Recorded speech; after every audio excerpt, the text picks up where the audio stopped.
Hi guys, Sharper back once again with another minting box, and we are finally at a point with the Jazwares Fortnite range where we've got custom gliders. Now before, in the early survival game figure releases, you would get a umbrella.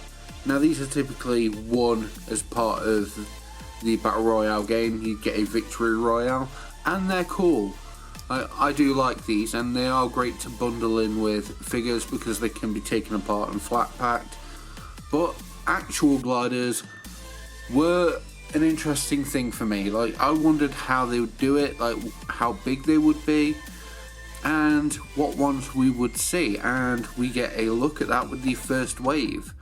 So we've got a typical glider design for Chapter 1 anyway, and a custom glider that belongs to the Space Explorers set.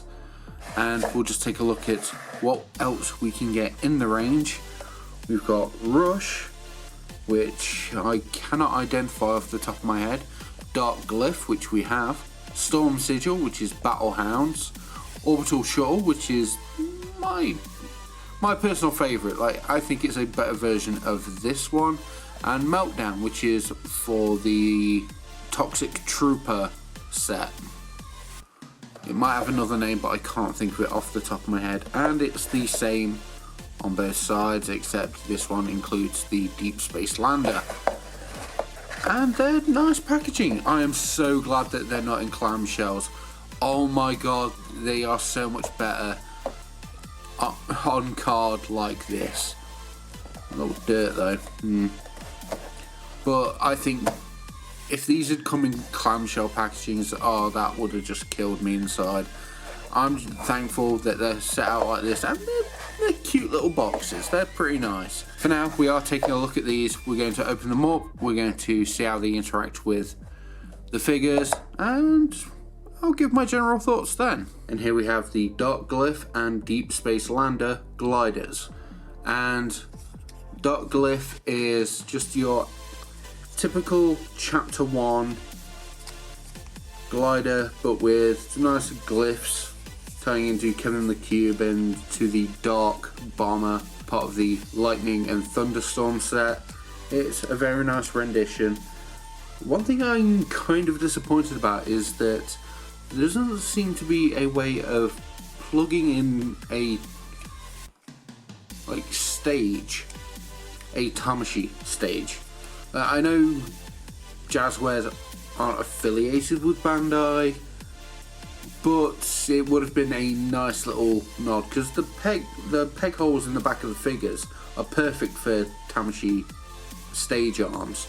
Like, something on this to allow it to just float would have been really appreciated by the fans. But overall, it's solid.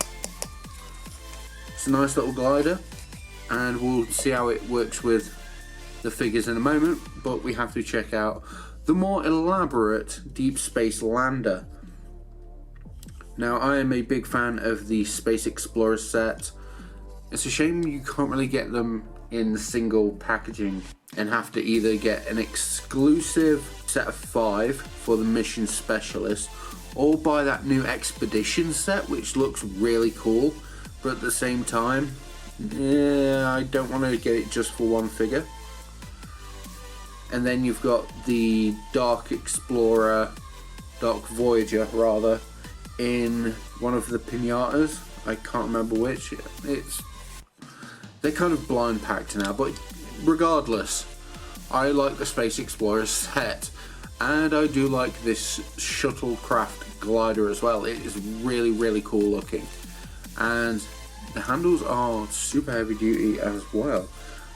The wings do fold up and down.